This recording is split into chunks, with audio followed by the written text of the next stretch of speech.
Students, welcome to Gyan Tripti college YouTube channel. BSc final year nuclear physics की unit first को start कर रहे हैं। जो प्रोटॉन सिंक्रोट्रॉन एक रह गया वो टॉपिक आई थिंक एग्जाम्स में आया नहीं हुआ, और अगर आया हुआ तो हम उसको कवर अप कर लेंगे। मैं 5 ईयर में देख के आपको कवर अप करवाऊंगी। बाकी उस यूनिट में सारे टॉपिक्स कंप्लीट हैं। तो अभी अपने न्यूक्लियर फिजिक्स की फर्स्ट यूनिट को शुरू करते हैं, जिसके अंदर हमारा ये जो यूनिट है ये फर्स्ट यूनिट है और इसका नाम है न्यूक्लियस प्रॉपर्टीज। देखो ये होता न्यूक्लियर प्रॉपर्टीज। तो देखो इसके अंदर सबसे पहले तो मतलब न्यूक्लियर फिजिक्स का बेसिक हमें जानना है कि न्यूक्लियर फिजिक्स स्टार्ट कैसे हुई, या न्यूक्लियर फिजिक्स है क्या, या न्यूक्लियर फिजिक्स जिस वर्ड से मिलकर बना हुआ है वो है न्यूक्लियर, तो वो न्यूक्लियर ही क्या है। तो वो सब चीजें देखने के लिए अलग अलग एक्सपेरिमेंट्स आए। उन अलग अलग एक्सपेरिमेंट्स में सबसे मोस्ट इंपोर्टेंट एक्सपेरिमेंट है रदरफोर्ड एक्सपेरिमेंट, और मेरे हिसाब से यूनिट फर्स्ट में ये टॉपिक आपको ऑलमोस्ट हर बार एग्जाम में मिलता ही मिलता है। तो अपने बेसिक से स्टार्ट करके रदरफोर्ड एक्सपेरिमेंट को देखते हैं कि क्या चीज है। वैसे छोटी क्लासेस में आप रदरफोर्ड एक्सपेरिमेंट पढ़ चुके हो, क्या होता है, अभी अपने उसको शुरू करते हैं। तो देखो सबसे पहले तो न्यूक्लियर क्या है। न्यूक्लियर को हिंदी में बोला जाता है नाभिक। नाभिक क्या होता है, देखो अलग अलग मॉडल आए थे। जैसे अपने को अगर कोई मटेरियल है हमारे पास, कोई पदार्थ, अगर हमें किसी पदार्थ को समझना है, मटेरियल को समझना है, तो सबसे पहले हमें उसकी बिल्कुल स्मॉलेस्ट यूनिट को समझना पड़ेगा, है ना। जैसे परमाणु क्या होता है, एटम क्या होता है, सबसे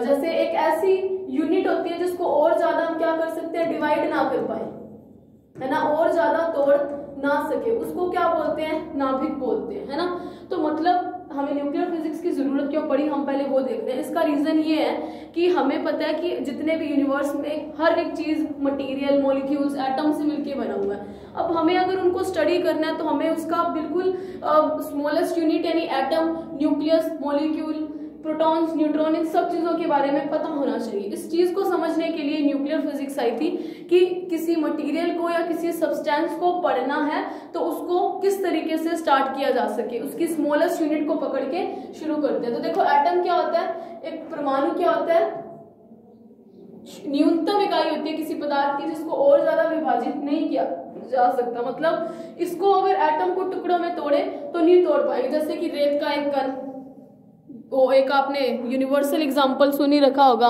कि प्याज की वो झिल्ली इतनी थिन होती है कि उसको और ज्यादा ब्रेक नहीं किया जा सकता, है ना। तो ये सब चीजें तो ये एटम के बारे में। अब एटम भी किससे मिलकर बना है, न्यूक्लियस यानी कि नाभिक से मिलकर बना है।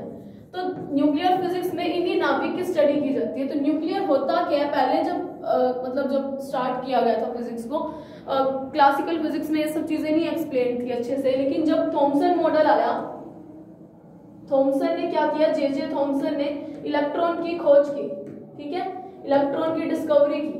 इलेक्ट्रॉन की डिस्कवरी के बाद लगा कि इलेक्ट्रॉन तो अगर किसी एटम के अंदर पड़े हैं तो एटम की स्ट्रक्चर कैसी हो सकती है, उसको देखने के लिए क्या किया, थॉमसन ने अपना एक मॉडल दिया, जिस मॉडल को आपने बहुत अच्छे से सुन रखा होगा, प्लम पुडिंग मॉडल, या इसको थॉमसन मॉडल भी बोला जाता है। तो थॉमसन मॉडल एक शुरुआत की गई थी, आप ये मान सकते हो, न्यूक्लियर फिजिक्स की बिल्कुल बेस लिया गया था थॉमसन मॉडल को मान के, कि थॉमसन ने बताना स्टार्ट किया कि जितना भी यूनिवर्स में जितने भी मटेरियल्स हैं वो अगर किसी चीज से मिलकर बने हैं तो न्यूक्लियर के अंदर कंपाउंड से बनेंगे, एटम से बनते हैं मॉलिक्यूल, मॉलिक्यूल से बनते हैं कंपाउंड। तो मतलब अगर हमें इस कंपाउंड को पढ़ना है, एटम के बाद बनते हैं मॉलिक्यूल, मॉलिक्यूल से बनते हैं कंपाउंड्स, है ना।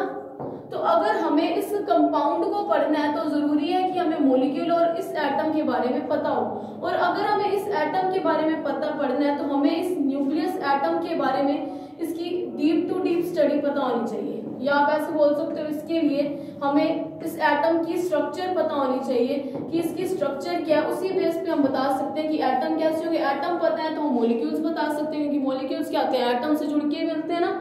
तो फिर मॉलिक्यूल से हम बता सकते हैं कि कंपाउंड क्या हो सकता है।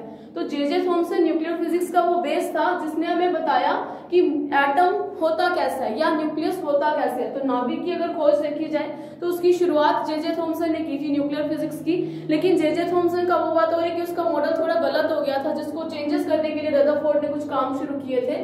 तो जे थॉमसन का मॉडल क्या है, इसको प्लम पुडिंग मॉडल भी बोलते हैं।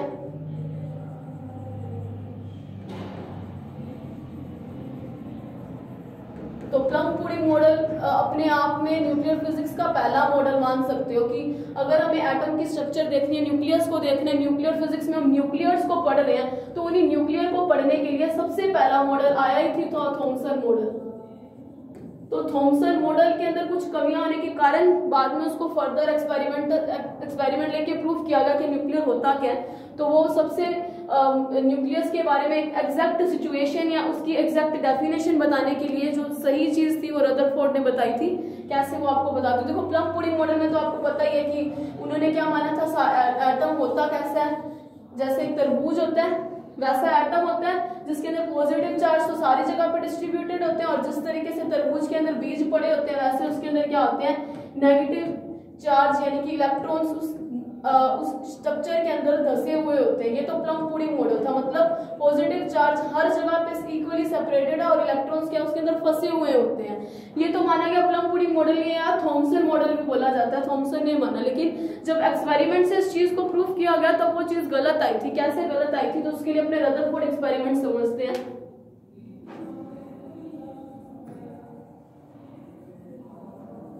तो रदरफोर्ड एक्सपेरिमेंट क्या होता है,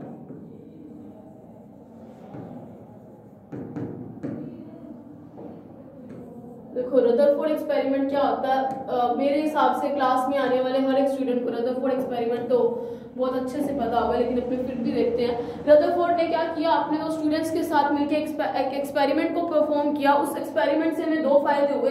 पहला फायदा तो हमें ये पता चला कि नाभिक होता क्या है, ठीक है, न्यूक्लियस के बारे में पता चला हमें, और दूसरा फायदा ये हुआ कि हमें उस न्यूक्लियस के साइज के बारे में पता चला। ये दोनों चीजें कैसे पता चलती है, हम अभी एक्सपेरिमेंट को देखेंगे तो आपको पता चलेगा, और आगे मैथमेटिकल कैलकुलेशन करेंगे तो उससे आपको समझ आएगी। तो रदरफोर्ड ने किया क्या था, रदरफोर्ड ने एक सोर्स लिया जिसके अंदर से क्या निकल रहे थे, अल्फा पार्टिकल्स निकल रहे थे, ठीक है। ये क्या है, सोर्स भी कैसा, अल्फा पार्टिकल्स का। अल्फा पार्टिकल्स होते हैं कि आपको अच्छे से पता होगा कि हीलियम का वो न्यूक्लियस होता है He+2 चार्ज को क्या बोला जाता है, अल्फा पार्टिकल्स बोला जाता है, अल्फा कण बोले जाते हैं। तो रदरफोर्ड ने क्या लिया, एक अल्फा पार्टिकल का सोर्स लिया, उसके बाद उसने क्या लिया, थिन गोल्ड फॉइल ली, ठीक है। गोल्ड फॉइल लेने का रीजन क्या था, क्योंकि हमें क्या लेना था, एटम को पढ़ना, मतलब हमें एक ऐसी सरफेस बनानी थी जिसके ऊपर only one layer of atoms ही पड़ी हो, है ना, यानी कि एक ऐसी सरफेस बनानी थी, इतनी थिन सरफेस बनानी थी कि उसके अंदर एटम की एक ही लेयर पड़ी हो। जैसे यहाँ पे ना, इस सरफेस पे यहाँ पे एक एटम हो, यहाँ पे एक एटम हो, यहाँ पे इसके पीछे वाली साइड पे कोई और एटम नहीं, मतलब सिंगल एटॉमिक सरफेस चाहिए थे, इसलिए गोल्ड फॉइल ली। और गोल्ड फॉइल लेने का एक और रीजन था कि ये गोल्ड फॉइल की खासियत है, सोने की ये खासियत है गोल्ड की, कि उसको खींच लो, उसका जो थिनेस्ट अगर वायर आपको किसी भी मेटल की बनानी है तो वो सिर्फ और सिर्फ गोल्ड का ही बन सकते हैं। बाकी कोई भी मेटल ले लो, लोहा ले लो, एल्यूमिनियम ले लो, कॉपर ले लो, कुछ भी मेटल ले लो, प्लेटिनम ले लो, उन सब के आप थिनेस्ट वायर नहीं खींच सकते। गोल्ड की ये खासियत है कि थिनेस्ट वायर, जितनी भी पतली आप खींचना चाहते हो उतनी पतली आप वायर गोल्ड की खींच सकते हो। तो सिंगल सरफेस यानी कि सिंगल एटॉमिक सरफेस लेने का पर्पस से गोल्ड फॉइल को यूज किया गया, क्योंकि हमें पता है कि गोल्ड फॉइल से हम थिनेस्ट सरफेस को ऑब्टेन कर सकते हैं। तो ऐसा करने के लिए अपनों ने ये सब चीजें देखी। तो ठीक है, आप देखो यहाँ पे ली गई थिनेस्ट फॉइल, अब अल्फा पार्टिकल सोर्स लिया गया और यहाँ पे लगा लिया गया डिटेक्टर, ठीक है, ये डिटेक्टर है, मूविंग डिटेक्टर मान सकते हो, या डिटेक्टर की शेप हम चेंज कर सकते हैं, जैसा भी आपको डिटेक्टर लेना हो। ये वैसे आपको एग्जाम में नहीं बताना, मैं आपको समझाने के लिए बता रही हूँ कि मान लो ये डिटेक्टर है। अब हुआ क्या, रदरफोर्ड ने एक्सपेरिमेंट को परफॉर्म करते हुए देखा, उसने क्या दिखा कि अल्फा पार्टिकल्स की बॉम्बार्डिंग करवाई गई। उसने जैसे ही अल्फा पार्टिकल्स की बॉम्बार्डिंग करवाई गई तो रदरफोर्ड ने देखा कि एटम क्या थे, मोस्ट ऑफ द एटम ऐसे थे जो गोल्ड फॉइल से क्या हो रहे थे, स्ट्रेट निकल रहे थे, और कई एटम ऐसे आए जो क्या हो रहे थे, कुछ एंगल पे स्कैटरिंग शो कर रहे थे। कई अल्फा कण ऐसे आए कि जो जैसे जिस डायरेक्शन में आए थे वापस उसी डायरेक्शन के अंदर चले गए। कैसे, अपने इसको दूसरे एग्जांपल से देखते हैं, एटॉमिक स्ट्रक्चर से देखते हैं। तो देखो रदरफोर्ड ने क्या देखा, ये अपने को पता है, अभी तो अपने को पता है कि न्यूक्लियस होता कैसे है, एटम होता कैसे है, लेकिन ये चीज प्रूफ कैसे हुई वो चीज हमने देखते हैं। कि मान लिया अपने को तो अभी तक पता है कि एटम जो होता है उसके अंदर सेंटर में जो जितना भी पॉजिटिव चार्ज है वो सेंटर्ड होता है, सारा का सारा धन आवेश केंद्र में केंद्रित होता है, जिसको नाभिक बोला जाता है। ये चीज पहले ही नहीं पता थी, अब पता है। तो देखो कैसे पता है अपने को, अपने वो देखते हैं।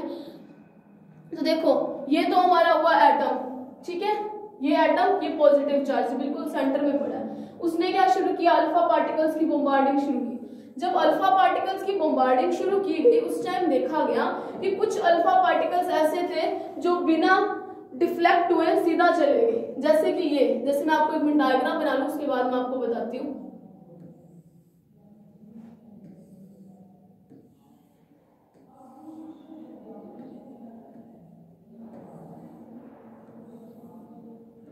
इस डायग्राम से आपको समझ आएगी मेरी बात जो मैं आपको बोल रही हूँ। तो देखो, मान लिया कि कुछ अल्फा पार्टिकल, ये 1 है, ये 2 है, ये 3 है, ये 4 है, ये 5 है, ये 6 है और ये 7 नंबर अल्फा पार्टिकल है। ठीक है, ये सारे के सारे क्या उस गोल्ड फॉइल के ऊपर स्ट्राइक करवाए जा रहे हैं, उसकी बॉम्बार्डिंग करवाई जा रही है। तो देखो हुआ क्या, अपने सब पार्टिकल्स के बिहेवियर को देखते हैं। मान लिया कि ये जो नंबर 1 अल्फा पार्टिकल है, जो मैंने डायग्राम के अंदर अभी आपको दिखाया है, ये जो फर्स्ट वाला अल्फा पार्टिकल, रदरफोर्ड ने एक्सपेरिमेंट में क्या देखे, इतने सारे अल्फा पार्टिकल्स जब न्यूक्लियस पे बॉम्बार्डिंग करवाई गई तो हर एक अल्फा पार्टिकल का एक अलग बिहेवियर हुआ। कैसे बिहेवियर हुआ, उसने देखा कि ये जो नंबर 1 और ये जो 7 नंबर पार्टिकल है ना अल्फा पार्टिकल, इसने एक स्पेशल प्रॉपर्टी दिखाई कि ये क्या हुआ, बिल्कुल भी स्कैटर नहीं हुआ, मतलब नो स्कैटरिंग शो करते हुए ये अल्फा पार्टिकल सीधे निकल गए। फिर उसने देखा कि अगर पार्टिकल, अल्फा पार्टिकल थोड़े और आ रहे हैं, जैसे सेकंड और 6 नंबर पोजीशन के अल्फा पार्टिकल हैं, ये दोनों पार्टिकल क्या हुए, स्कैटर हुए, लेकिन कैसे, स्मॉल एंगल स्कैटरिंग शो की। कैसे स्मॉल एंगल शो की, स्मॉल एंगल स्कैटरिंग। आपको स्कैटरिंग का तो रीजन पता है ना, स्कैटरिंग कैसे होती है। देखो अल्फा, रदरफोर्ड ने कुछ अजम्पशंस भी मानी थी। अजम्पशंस में पहली अजम्पशंस तो ये थी कि मास ऑफ, या रदरफोर्ड की अजम्पशंस ही देख लेते हैं पहले। तो रदरफोर्ड एक्सपेरिमेंट की बिल्कुल फर्स्ट अजम्पशन ये थी कि जो अल्फा कण लिए और जो न्यूक्लियस होगा वो दोनों कैसे होंगे, पॉइंट होंगे, पॉइंट मास के होंगे, मतलब उनका मास जो होगा वो बहुत कम होगा। लेकिन उसने दूसरी अजम्पशन ली कि अल्फा पार्टिकल का मास जो होगा वो हमेशा न्यूक्लियस की कंपैरिजन में कम होगा। अगर ऐसा ना होता तो गोल्ड फॉइल का अगर मास क्या होता, अगर इस न्यूक्लियस का, मतलब गोल्ड फॉइल जो मैंने लिया, अगर इसका मास कम हुआ होता अल्फा कणों की कंपैरिजन में, तो पता है क्या होता, अल्फा पार्टिकल जैसे ही इस गोल्ड फॉइल के ऊपर स्ट्राइक करते, फॉइल को इम्पल्स मिलता, फॉइल के ऊपर धक्का लगता, फॉइल अपनी, यानी न्यूक्लियस जो थे वो अपनी पोजीशन को चेंज कर लेते, फॉइल शिफ्ट हो जाती, क्योंकि बॉम्बार्डिंग करवा रहे हैं। अगर हमने मास कम लेने का यही रीजन है कि अल्फा पार्टिकल्स की बॉम्बार्डिंग होने से ये जो गोल्ड फॉइल है, ये जो न्यूक्लियस हमने लिया है, उसकी पोजीशन चेंज नहीं होगी। चेंज किसकी पोजीशन होगी, सिर्फ और सिर्फ अल्फा पार्टिकल्स की। ठीक है, अगर मास कम लेती मैं इसका, फॉइल का, या रदरफोर्ड ने अपने एक्सपेरिमेंट में ऐसी मेटल ली होती है जिसका मास कम होता, तो उस केस में क्या होता, हैवी मास वाले अल्फा पार्टिकल जैसे ही इस लेस मास वाले फॉइल के ऊपर स्ट्राइक करवाते तो लेस मास वाली फॉइल के अंदर न्यूक्लियस शिफ्ट हो जाती, यानी कि इस फॉइल को धक्का लेता। अगर आप कॉमन सेंस से उसको सोचो तो आपको भी ये चीज समझ आएगी कि मैं क्या चीज बोलने जा रही हूँ। तो फिर दूसरी चीज उन्होंने क्या मानी कि इलेक्ट्रॉन और पॉजिटिव आयन, इलेक्ट्रॉन और अल्फा पार्टिकल्स के अंदर जो अट्रैक्शन है वो बिल्कुल जीरो है। ठीक है, सिर्फ और सिर्फ हमारे पास कूलम्ब रिपल्शन फोर्स काम कर रहा है। कुछ अजम्पशंस लेते हैं, उसी के बाद ही थ्योरी प्रूफ होती है। तो अभी तक रदरफोर्ड के 3 अजम्पशंस देखे। पहला तो अल्फा पार्टिकल और जो न्यूक्लियस लिए दोनों पॉइंट मास या बिंदु द्रव्यमान लिए। दूसरा उसने क्या लिया, अल्फा कण का द्रव्यमान हमेशा इस न्यूक्लियस से, यानी इस फॉइल्स के मास से हमेशा कम होगा। अगर ज्यादा होगा तो फॉइल के अंदर एटम्स, न्यूक्लियस की पोजीशन शिफ्ट हो जाएगी, यानी कि पूरी की पूरी फॉइल को धक्का लगेगा जब बमबार्डिंग होगी तो वो अपनी जगह से हिल जाएगी, जिसके कारण जो एग्जैक्ट हमें पोजीशंस देखनी है वो दिख नहीं पाएंगी। तो देखो दूसरी चीज क्या ली गई कि इलेक्ट्रॉन और अल्फा पार्टिकल के बीच में अट्रैक्शन जीरो है, means only on coulomb repulsion force काम कर रहा है, कूलम्ब का प्रतिकर्षण बल ही प्रभावी है इस पूरे केस के अंदर। तो ये 3 चीजें ली, बाकी चीजें इसके असम्पशंस अपने देखते हैं। तो देखो अपने को देखा क्या गया, ये जो पॉजिटिव, ये जो नंबर 1 और नंबर 7 जो अल्फा पार्टिकल्स है उसकी और न्यूक्लियर के बीच की डिस्टेंस देखो कम है या ज्यादा है, कम है ना। अगर ये डिस्टेंस ज्यादा है, मीन डिस्टेंस बढ़ने पे अपने को पता है कूलम्ब रिपल्शन फोर्स होता कैसे है, F इज इक्वल्स टू, ये सब चीजें आप 12th क्लास में पढ़ चुके हो, K Q1 upon are square, मतलब किस पे डिपेंड कर रहा है, F1 अपॉन आर स्क्वायर के डिस्टेंस पे डिपेंड कर रहा है। अगर डिस्टेंस ज्यादा होगी तो फोर्स अपने आप ही क्या हो जाएगा, कम हो जाएगा। अब यहाँ पे डिस्टेंस ज्यादा होगी न्यूक्लियस और इस अल्फा पार्टिकल के अंदर, यानी कि अल्फा पार्टिकल भी क्या, हीलियम का नाभिक, क्या हीलियम का न्यूक्लियस, और न्यूक्लियस के अंदर भी क्या पड़ा है, सिर्फ और सिर्फ पॉजिटिव चार्ज पड़ा है। अगर दोनों के अंदर ही पॉजिटिव चार्ज है तो दोनों के अंदर रिपल्शन फोर्स ही काम करेगा ना। तो इस केस में रिपल्शन फोर्स ऑलमोस्ट नेग्लिजिबल हो जाता है। उसका रीजन ये होता है कि दोनों के बीच की डिस्टेंस ज्यादा है, इसीलिए नंबर 1 और नंबर 7 अल्फा पार्टिकल्स स्ट्रेट निकल गए without and showing any scattering, बिना डिफ्लेक्ट हुए या बिना स्कैटरिंग शो किए वो सीधा के सीधा निकल गया। अब नंबर 2 और नंबर 6 अल्फा पार्टिकल्स को देखते हैं। तो नंबर 2 और नंबर 6 अल्फा पार्टिकल्स के बीच की अब जो ये डिस्टेंस थी वो पहले की कंपैरिजन में थोड़ी कम हुई। तो मुझे पता है अगर ये डिस्टेंस r की वैल्यू कम हुई तो फोर्स की वैल्यू कुछ इंक्रीज होगी। अगर फोर्स की वैल्यू इंक्रीज होगी तो मुझे पता है कि पॉजिटिव चार्ज के बीच में, दो सेम चार्ज के बीच में हमेशा रिपल्शन फोर्स काम करता, उसी रिपल्शन के कारण इसके अंदर स्कैटरिंग शो हुई।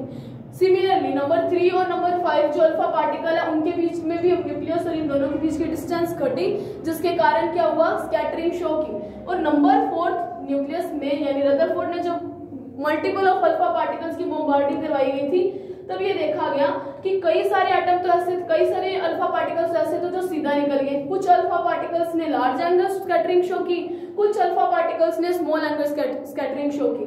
कुछ अल्फा पार्टिकल ऐसे थे 10,000 अल्फा पार्टिकल्स में कुछ ही 4-5 पार्टिकल ऐसे आए जो जिस डायरेक्शन में गए थे उसी डायरेक्शन में वापस आ गए, मींस टू से 180 डिग्री डिफ्लेक्शन शो किया 180 डिग्री या 0 डिग्री शो कर रहे हैं, 0 डिग्री शो कर रहे हैं ना, सेम डायरेक्शन में ही आ रहा है। तो देखो यानी कि कुछ ऐसे हुए जो वापस उसी के उसी डायरेक्शन में वापस आ गए। तो देखो लार्ज और स्मॉल एंगल स्कैटरिंग क्या होती है, सबसे पहले तो वो देखते हैं। देखो ये तो लाइन ऑफ इंसिडेंस थी इसकी, है ना, ये अल्फा पार्टिकल ऐसे आ रहा था, ये लाइन ऑफ इंसिडेंस, तो यहाँ पे एंगल स्कैटरिंग एंगल क्या बना, थीटा। और ये नंबर 3 के लिए लाइन ऑफ इंसिडेंस ये, अगर लाइन ऑफ इंसिडेंस ये है तो स्कैटरिंग एंगल क्या है, ये।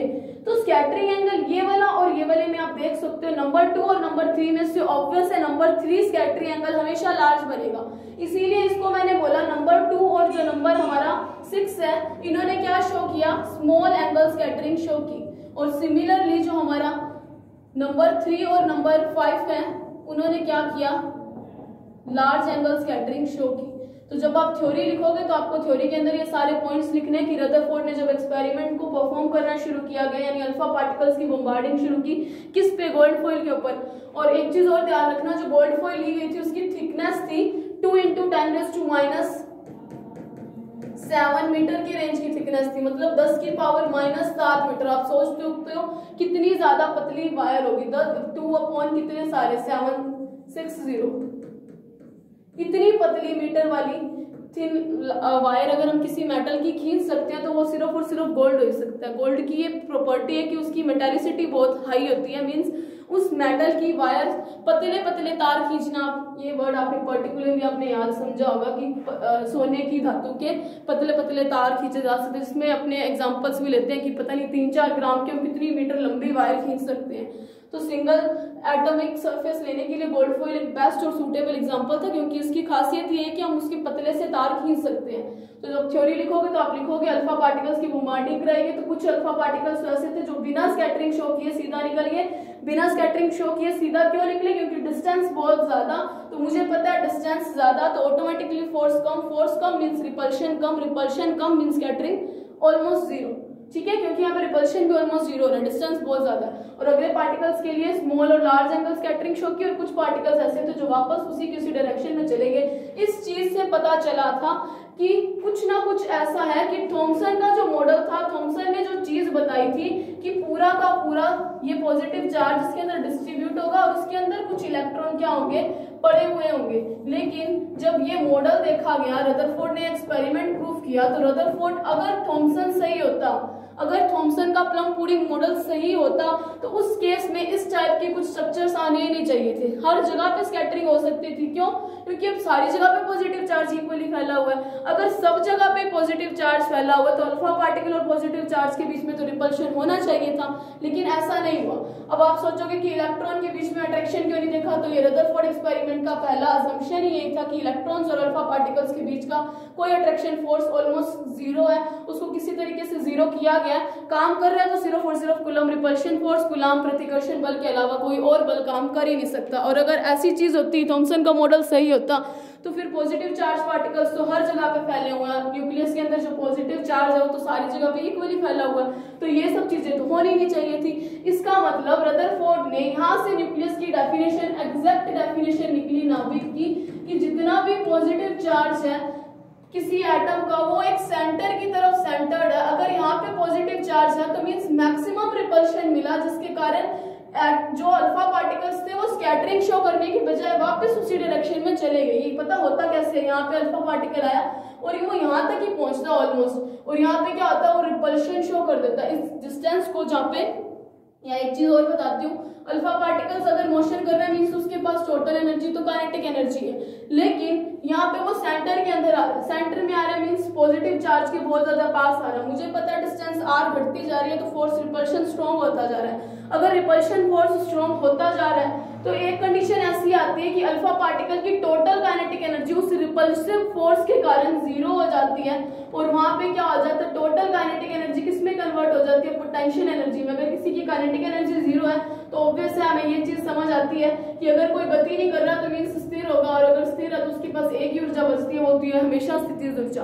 तो मीन्स जब चौथा नंबर अल्फा पार्टिकल ने एंट्री की, जैसे ही इस न्यूक्लियस की तरफ मोशन शो किया, मुझे पता है पॉजिटिव चार्ज अल्फा पार्टिकल और इस नाभिक के पॉजिटिव चार्ज, क्योंकि इसके अंदर न्यूक्लियस है, न्यूक्लियस के सेंटर में कुछ प्रोटॉन्स ही होते हैं ना। मान लिया कि अगर उसका क्या एटॉमिक नंबर Z है तो उसके अंदर पॉजिटिव चार्ज कितने हो जाएंगे, टोटल प्रोटॉन्स कितने हो जाएंगे, Ze। तो मींस इन Ze चार्ज पार्टिकल्स के कारण, Ze प्रोटॉन्स के कारण इन अल्फा कणों पे प्रतिकर्षण बल लगेगा, उसकी टोटल काइनेटिक एनर्जी, एक कंडीशन ऐसी आ जाएगी जब रिपल्सिव फोर्स मैक्सिमम हो जाएगा और टोटल काइनेटिक एनर्जी, आपको पता है अगर किसी चीज को हम पुश करेंगे, चलने से रोकेंगे तो उसके पास टोटल एनर्जी तो काइनेटिक एनर्जी, तो फिर पोटेंशियल एनर्जी बचेगी ना। अगर हम चलने से रोक रहे हैं तो मतलब उसको पोटेंशियल एनर्जी ही मिल रही है ना, काइनेटिक एनर्जी हुई जीरो, टोटल एनर्जी बची पोटेंशियल एनर्जी। तो वो एनर्जी या वो मिनिमम डिस्टेंस जिस केस में किसी अल्फा पार्टिकल की टोटल काइनेटिक एनर्जी किसमें बदल जाए, पोटेंशियल एनर्जी में बदल जाए, उसको बोलते हैं closest approach distance, distance of closest approach. ठीक है, क्या बोलते हैं उसको, distance of closest approach. Means इतनी क्लोज आ चुके हैं कि ऐसी डिस्टेंस पहुंच चुके हैं जब टोटल पोटेंशियल एनर्जी ही हमारे पास बच गई है। ठीक है, इसको बोलते हैं distance of closest approach. Hindi में इसको क्या बोलते होंगे, मिनिमम, न्यूनतम। हिंदी में इसको क्या बोलते होंगे, चलो मैं आपको हिंदी में बताती हूँ, देखिए क्या बोलते हैं। उससे पहले अपने बाकी देखते हैं। आप एक बार डिस्टेंस ऑफ क्लोजेस्ट अप्रोच ही ध्यान रखो, मैं आपको नेक्स्ट लेक्चर में इसका हिंदी मीनिंग भी बता दूंगी। वो मिनिमम दूरी जहां पर total kinetic energy potential energy में बदल जाए उसको डिस्टेंस ऑफ क्लोजेस्ट अप्रोच बोलते हैं। पता नहीं इसको हिंदी में क्या बोलते हैं, तो ठीक है, इसको बोलते हैं डिस्टेंस ऑफ क्लोजेस्ट अप्रोच। तो इस पूरी चीज से पता चली कि जितना भी पॉजिटिव चार्ज है वो सेंटर की तरफ सेंटर्ड है, और उस पॉजिटिव चार्ज जो केंद्र की तरफ केंद्रित है उसी को बोलते हैं नाभिक। और दूसरी चीज मैंने आपको जो बोली थी, रदरफोर्ड एक्सपेरिमेंट में दो चीजें बताता है, एक तो न्यूक्लियस नाभिक क्या है, दूसरा साइज। तो यहाँ से साइज का भी पता चलता है कि जितना भी पॉजिटिव चार्ज है वो फर्मी की रेंज में कन्फाइंड होगा, यानी 10⁻⁻15 मीटर की रेंज के अंदर ही पड़ा हुआ होगा। मींस फर्मी रेंज का ही किसी न्यूक्लियस का साइज होता है। मींस जो न्यूक्लियस है नाभिक है वो सेंटर में सेंटर्ड तो है लेकिन वो है भी बहुत छोटा, जैसे इस पूरे बड़े कमरे के अंदर एक छोटी सी पेन की निब, मतलब अगर इतना बड़ा कमरे जितना साइज किसी एटम का होगा, एक एटम का, तो उसके अंदर न्यूक्लियस कितना होगा, उस पेन की निब की जितना। ठीक है, इतना छोटा, 10⁻⁻15 मीटर उसका साइज होता है। अब अपने रदरफोर्ड का एक चीज आती है impact parameter and scattering angle के बीच में रिलेशन। तो ये आपके लिए मोस्ट इंपोर्टेंट है, इसको बोलते हैं derivation of Rutherford scattering formula. मैं सिर्फ यहाँ पे सीधा स्कैटरिंग फॉर्मूला लिख रही हूँ। स्कैटरिंग फॉर्मूला ये आपके पेपर में टॉपिक्स आते हैं, थ्योरी में वो भी लिखना है आपको जो मैंने अभी आपको बताया, लेकिन ये जो चीज है ये डायरेक्ट आप किसी रिलेशन पे पूछ सकते हैं या सीधा भी लिखा आ सकता है कि रदरफोर्ड स्कैटरिंग फॉर्मूला प्रूफ करो। तो देखो रदरफोर्ड स्कैटरिंग फॉर्मूला देते टाइम जो रदरफोर्ड ने अपने अजम्पशंस माने थे उन्हीं अजम्पशंस को लेके चलते हैं। तो पहला अजम्पशंस तो ये था कि अल्फा पार्टिकल का जो मास होगा, mass of alpha particle is less then mass of nuclei, मतलब जितना न्यूक्लियस लिया उसके मास से हमेशा कम।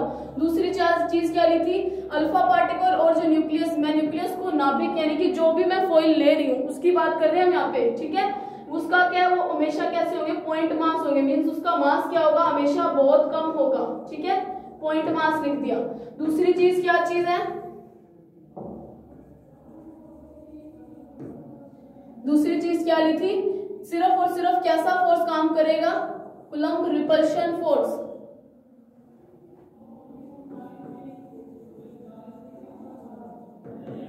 तीसरी चीज क्या काम करेगी, अगर मुझे पता है अल्फा पार्टिकल और न्यूक्लियस के बीच की डिस्टेंस r है, तो मुझे पता है वो जो रिपल्शन फोर्स काम कर रहा है उसकी वैल्यू कितनी होती है, k q1 q2 upon r square. अब मुझे q1 तो पता है, एक चार्ज तो मुझे पता है, मैं कैसा ले रही हूँ, हमेशा ही अल्फा पार्टिकल ले रही हूँ। अल्फा पार्टिकल होता क्या, हीलियम का नाभिक यानी +2, मींस इस Q1 की वैल्यू क्या आएगी, 2 into E। दो प्रोटॉन्स, प्रोटॉन और इलेक्ट्रॉन पे चार्ज तो सेम होता है ना, बस उसका मैग्नीट्यूड डिफरेंट होता है, तो 2 into E। और दूसरा मुझे Q2 चार्ज निकालना है, तो Q2 मुझे नहीं पता, मुझे पता है मैं जो भी न्यूक्लियस दूंगी उसका अगर एटॉमिक नंबर Z होगा तो उसके अंदर नंबर ऑफ प्रोटॉन्स कितने हो जाएंगे, Z into E। नाभिक के अंदर क्या कोई और चार्ज होता है क्या, कभी इलेक्ट्रॉन देखी है क्या, नहीं होते ना। और अगर आपको ये चीज है ना इलेक्ट्रॉन के बारे में, तो मैं क्वांटम मैकेनिक्स में टॉपिक करवा चुकी हूँ, absence of electron in any nuclei. अगर आपने अच्छे से लास्ट लेक्चर्स में क्लासेस लगाई है तो आपको ये टॉपिक भी वहां पे मिलेगा। नाभिक के अंदर इलेक्ट्रॉन की अनुपस्थिति को मैंने शो किया है, तो वहां से आप देखो कि इलेक्ट्रॉन नाभिक के अंदर नहीं होते हैं। शायद मैंने हाइजेनबर्ग अनसर्टेनिटी प्रिंसिपल की हेल्प से आपको ये चीज प्रूव करवाई है। तो यहाँ से मुझे पता चला कि जो कूलम्ब रिपल्शन फोर्स काम कर रहा है, के की वैल्यू तो आपको पता है 1.4 पाई एप्सिलॉन नॉट होती है, जो आप 12th क्लास के बिल्कुल फर्स्ट चैप्टर में आपने ये चीज की थी। और Q1 की वैल्यू की मुझे पता है 2E, और इसकी वैल्यू कितनी है, Z into E। मैंने क्या मानी, वो मिनिमम डिस्टेंस कितनी है R, तो अपॉन में R स्क्वायर, तो मींस फोर्स की वैल्यू क्या है 1/4 pi epsilon not 2ZE square, E into E that is E square upon R square। तो रिपल्शन फोर्स जो काम कर रहा है या कूलम्ब रिपल्शन फोर्स काम कर रहा है वो कितना होगा, इस रेंज का होगा।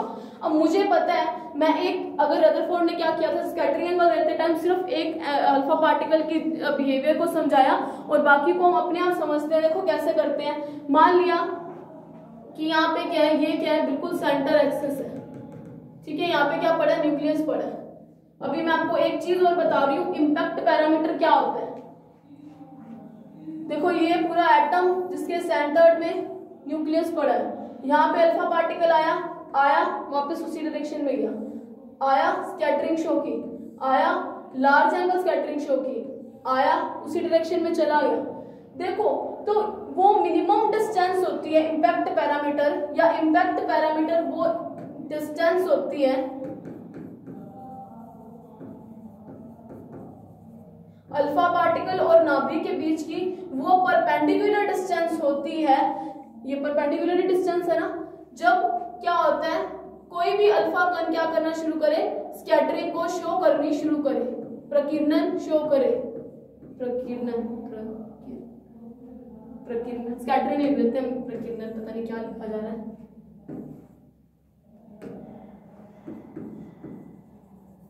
स्कैटर, ठीक है।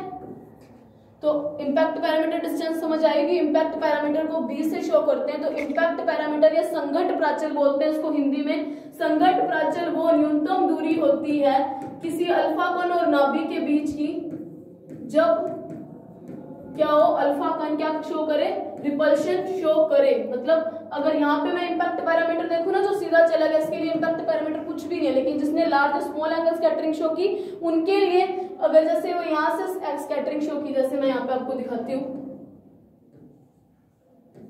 जैसे इसने स्कैटरिंग शो की, large small angle scattering show की, तो ये जो मिनिमम डिस्टेंस होगी, इस मिनिमम डिस्टेंस को इम्पैक्ट पैरामीटर या बी बोलेंगे, ठीक है। तो मैं इस चीज को एक बार इरेज कर रही हूँ। अब उसी अल्फा पार्टिकल पे आते हैं, ये इम्पैक्ट पैरामीटर की हमें जरूरत थी इसीलिए मैंने आपको बताया, ठीक है। अब ये क्या है, मान लिया ये सेंटर ऑफ वो एक्सिस है, न्यूक्लियस के लिए सेंट्रल एक्सिस, ठीक है। यहाँ पे कोई अल्फा पार्टिकल पड़ा है, तो मुझे पता है अल्फा पार्टिकल आएगा, लेकिन न्यूक्लियस के अंदर क्या आएगा, पार्टिकल मतलब नाभिक के अंदर सिर्फ प्रोटॉन और अल्फा कण यानी दोनों पॉजिटिव चार्ज, दोनों के अंदर रिपल्शन के कारण क्या होगा, स्कैटरिंग शो होगी। अब देखो स्कैटरिंग मैं इसी तरीके से क्यों दिखा रही हूँ, क्योंकि मुझे पता है F is inversely proportional to 1/r²। Means अगर मैं F और R में अगर ग्राफ प्लॉट करूं तो वो कैसा होगा, पैराबोला होगा। कि ग्राफ कैसा होगा, पैराबोलिक। मतलब मैं ग्राफ के अंदर जो बिहेवियर शो करूंगी यानी टकराने के बाद वो ऐसे जाएगा, कभी भी ऐसे, मतलब आप ऐसे भी शो कर सकते हो, लेकिन पैराबोला का मतलब ही वो ये दिखाता है कि इस टाइप की स्कैटरिंग होती है। ठीक है, पैराबोलिक कर्व शेप को छोड़ के हम इसको इस तरीके से बना लेते हैं। तो अपने आगे देखते हैं। मैं आपको आज शायद मेरे हिसाब से सिर्फ स्ट्रक्चर ही होगी, बाकी अपने कल कर लेंगे। तो देखो ये अल्फा पार्टिकल आया, ये मिनिमम डिस्टेंस जहां से स्कैटरिंग शो की वो तो मुझे पता है, क्या मैंने अभी दी है इम्पैक्ट पैरामीटर बी, वही रहेगी ना, यहाँ पे भी वही रहेगी वो डिस्टेंस, मैंने यहाँ पे शो कर दिया, आप यहाँ पे भी कर लेना तो वो वही डिस्टेंस रहेगी, है ना। ये अल्फा पार्टिकल गया, मैंने मान लिया कि टकराने के बाद आपको पता है, मैंने मान लिया कि पहले जो अल्फा पार्टिकल का मोमेंटम था वो कोई p1 वेक्टर था, जैसे टकराया नहीं है, सॉरी, रिपल्शन के कारण उसकी डायरेक्शन चेंज हुई, तो मान लिया उसकी वेलोसिटी की डायरेक्शन चेंज हुई m into v vector. V vector क्या होता है, वेलोसिटी वेक्टर होता है, और वेलोसिटी वेक्टर चेंज हुआ मतलब उसका मोमेंटम भी क्या चेंज होगा, क्योंकि मोमेंटम भी क्या होती है, वेक्टर क्वांटिटी होती है। वेक्टर क्वांटिटीज ऐसी होती है ना जो डायरेक्शन और मैग्नीट्यूड दोनों को साथ लेके चलती है। तो मैंने मान लिया इनिशियली उसका मोमेंटम p1 था, लेकिन इस कूलम रिपल्शन फोर्स के कारण उसका मोमेंटम क्या हो गया, p2 वेक्टर हो गया। ठीक है, इस चीज को मैं अब यहाँ पे, मेरे को पता है फोर्स किसके कारण हो रहा है, इस अल्फा पार्टिकल के कारण हो रहा है, तो मैंने फोर्स की यानी कि फोर्स के लिए लाइन ऑफ एक्शन कैसी होगी, इस अल्फा पार्टिकल पे हुई है, जहाँ पे क्या हुआ, इसकी क्या हुई, पोजीशन चेंज होनी शुरू हुई। मींस स्ट्रेट आता हुआ पार्टिकल की स्ट्रक्चर में क्या हुआ, कर्व आया। कर्व कैसे आया, क्योंकि F is inversely proportional to 1/r², means to से पैराबोलिक शेप जाएगी, क्योंकि F is inversely proportional to 1/r²। जब ऐसा फॉर्मूला आता है तो पैराबोलिक शेप जाती है, कर्व, आपको ग्राफ्स आते होंगे, है ना। तो मींस फोर्स की लाइन ऑफ एक्शन तो आई है। अब मैं इस डायग्राम को यहाँ पे बनाती हूँ, ठीक है, यहाँ पे अपने बना रहे हैं। और स्कैटरिंग एंगल कितनी है, स्कैटरिंग एंगल क्या होता है, लाइन ऑफ एक्शन से जितने एंगल पे वो स्कैटर हुई है, मैंने मान लिया स्कैटरिंग एंगल क्या है, थीटा। प्रकीर्णन कोण क्या होता है, जितने कोण से अल्फा कण प्रकीर्णित होंगे उसी को क्या बोलेंगे, अल्फा कोण। मींस इनिशियली एक्सिस और जितना इसके अंदर डेविएशन हुआ है वो एंगल क्या हुआ, प्रकीर्णन कोण। अब मैं इसको यहाँ पे बना रही हूँ, ये मेरे पास क्या है, p1 वेक्टर, और ये क्या हो गया, p2 वेक्टर। अब देखो मैं इन वेक्टर को शिफ्ट कर देती हूँ, वेक्टर्स को शिफ्ट कर सकते हैं ना। मैंने मान लिया कि यहाँ पे भी क्या है, वो p1 वेक्टर। शिफ्टिंग वाले को मैं अलग पेन से दिखाती हूँ।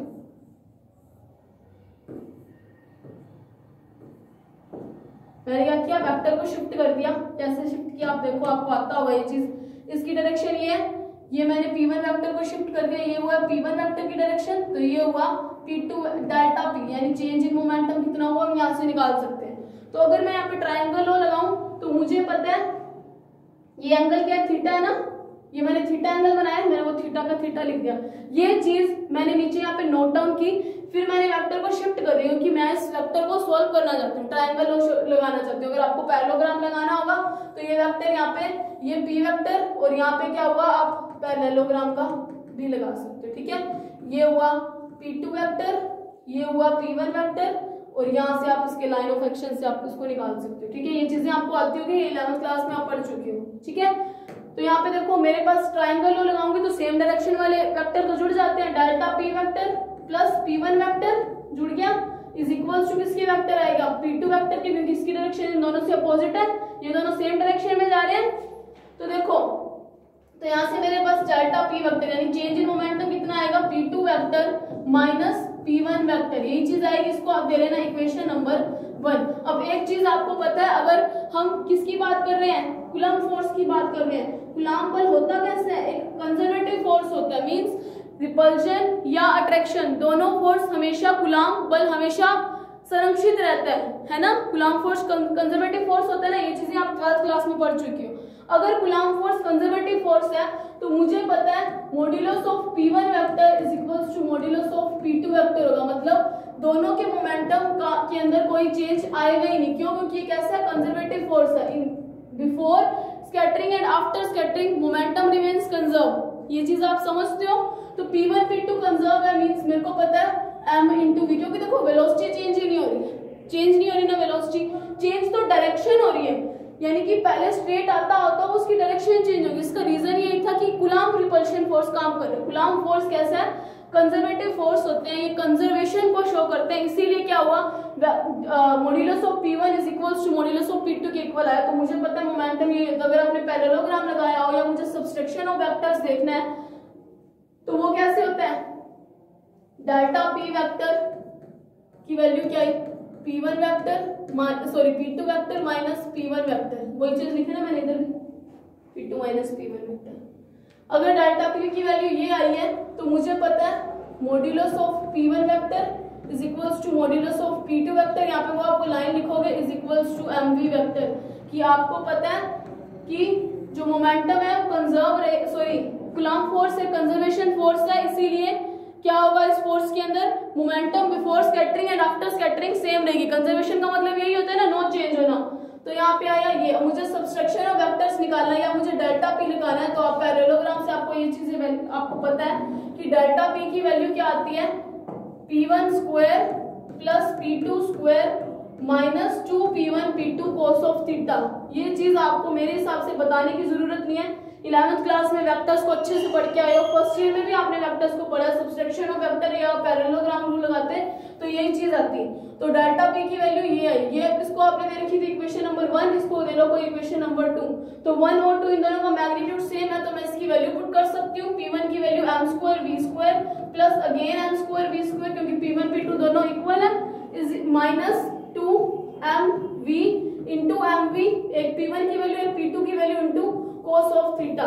तो यहाँ से मुझे पता चला m स्क्वायर v स्क्वायर, सारी की सारी इक्वेशन में यहाँ पे बना 2m square v square plus m square plus भी माइनस